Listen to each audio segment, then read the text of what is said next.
आत्मा स्वामी जय गुरु जी।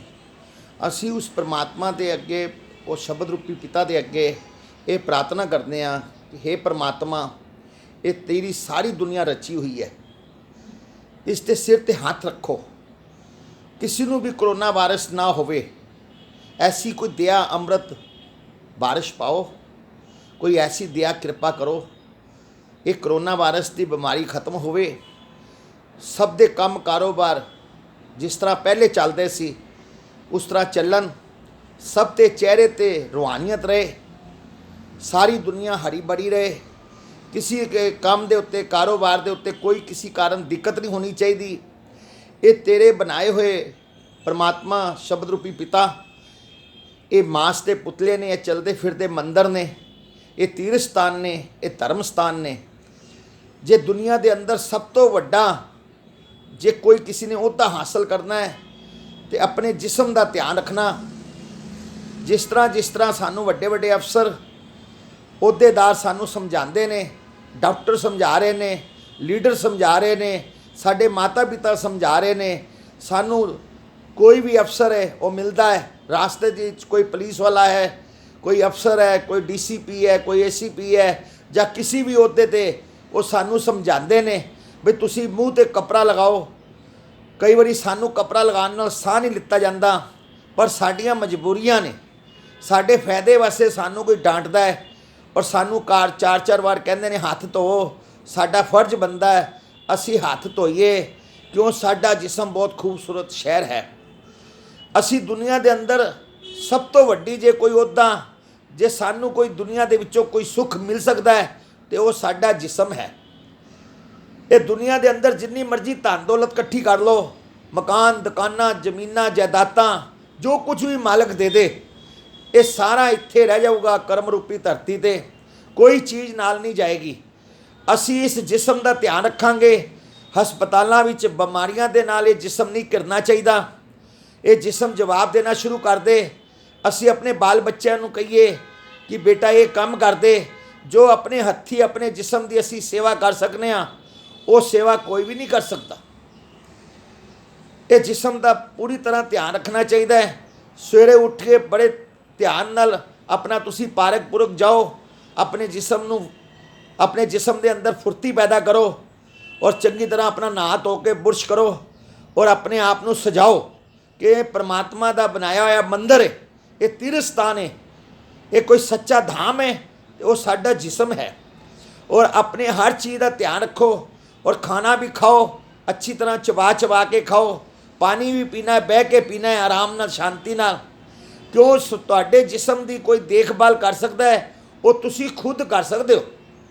और जे तुहाडा तुसी सोच विचार करिए कि भी साडे जिस्म की कोई दूजा बाहर मुखी कोई आन के साडा ध्यान करूगा, कोई भी ध्यान नहीं कर सकता।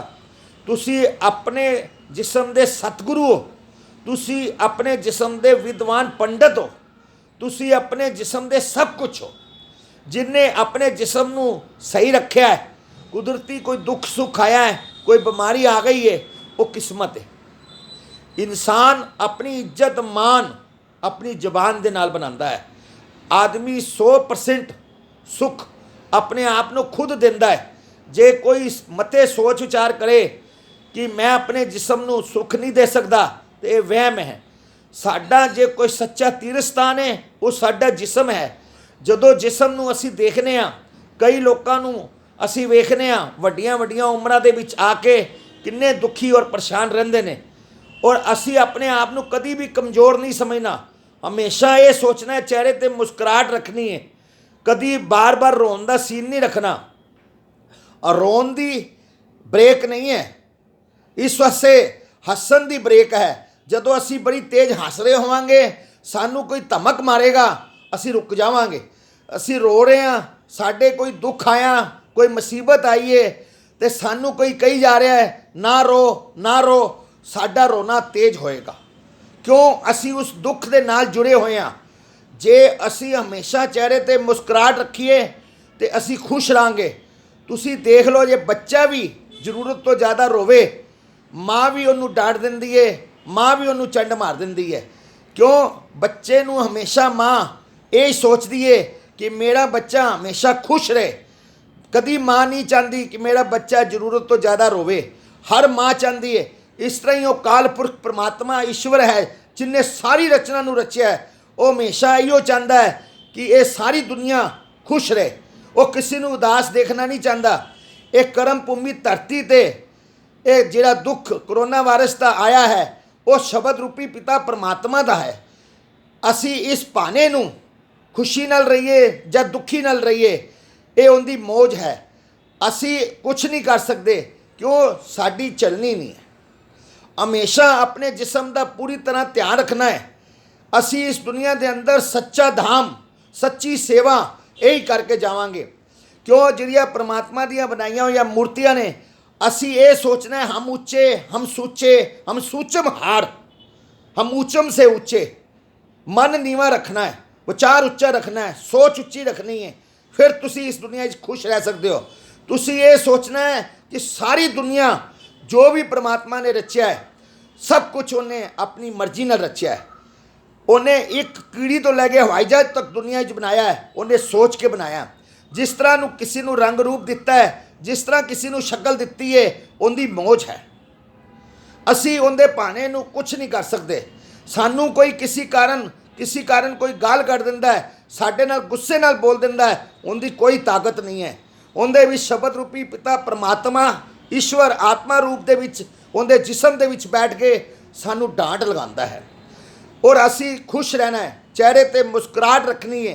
ये जिहड़ियां छोटियां छोटियां गुस्से नाल गल्लां करने आ, असी गुस्सा खा जाने आ, जेलां भरियां होईयां ने। जे गुस्से दे नाल हत्थ पैर दे नाल किसी नूं चोट दे दिंदे आ, सानू भी चोट लग सकती है और हस्पतालों तक जाना पा सकता है। असी इस दुनिया विच मालिक की भगती करनी है अपने आप को खुश करके। दुनिया के अंदर हमेशा अपने आप को आदमी खुश आप कर सकता है। जिस तरह असी खाना खाने अपने दंदां नाल, सुनाई देंदा है अपने कन्नां नाल, अपनी अखां नाल मालिक की दुनिया नूं सज्जी नूं देख सकते हैं। नक नाल सुंघन लैनी है अपने नक नाल, दूसरे ने नक नाल नहीं। स्वाद लेना है अपनी जिभ नाल। मल मूत्र जावांगे किसी होर नूं आया होएगा, असी जावांगे। आपां अपनी भगती अपने आप नूं अंतर ध्यान करके आत्मा नूं उस परमात्मा दे सपुर्द करके मालिक की भगती करनी है। राती सौन लग्या कोई ऐसा भजन सिमरन नहीं है, कोई ऐसा दुनिया विच नामदान नहीं है।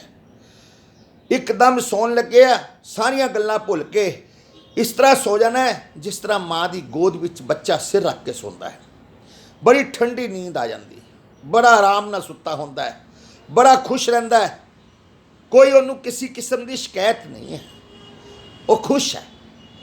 इस तरह ही पिता का आसरा है जिन्हें अपनी जिंदगी के अंदर अपने पिता माता नूं खुश कर दिता है।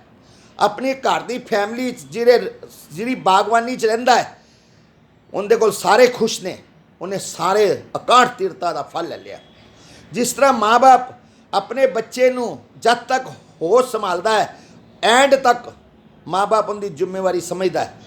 जदों कमाना शुरू कर दिंदा माँ की जिम्मेवारी पिता की जिम्मेवारी घट जाती है। हर एक माँ बाप चाहते ने साडा बच्चा अच्छी जगह पर तरक्की करे।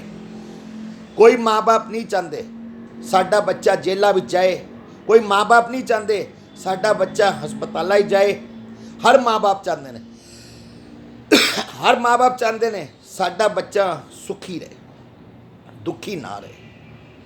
इस तरह ही बच्चे भी चाहते हैं साडे माँ बाप अच्छे होन, गलत ना होन, माँ साडी पूरी तरह सेवा करे, साडा माँ ध्यान रखे, पिता साडा ध्यान करे, कोई ऐब ना होवे, साडा पापा राती शराब पी के घर ना आवे, साडे माँ प्यो आपस में लड़न ना। जे माँ प्यो लड़न तो बच्चे भी रोंदे ने। इस तरह ही परमात्मा शब्द रूपी पिता परमात्मा वो चाहता है कि तुसी सारी दुनिया खुश रहो। ये साडे कर्म ने। इस दुनिया इस कर्म भूमि धरती ते बड़े जुल्म हो रहे सी, बड़े पाप हो रहे सी, बंदा बंदे नूं नहीं समझदा। इस वास्ते उस शब्द रूपी पिता ने कोरोना वायरस भेजा है। असी सारे मिल जुल के उस परमात्मा की अरदास करने हैं कि हे परमात्मा सब ते दया करो, किरपा करो। आत्मा स्वामी, जय गुरु।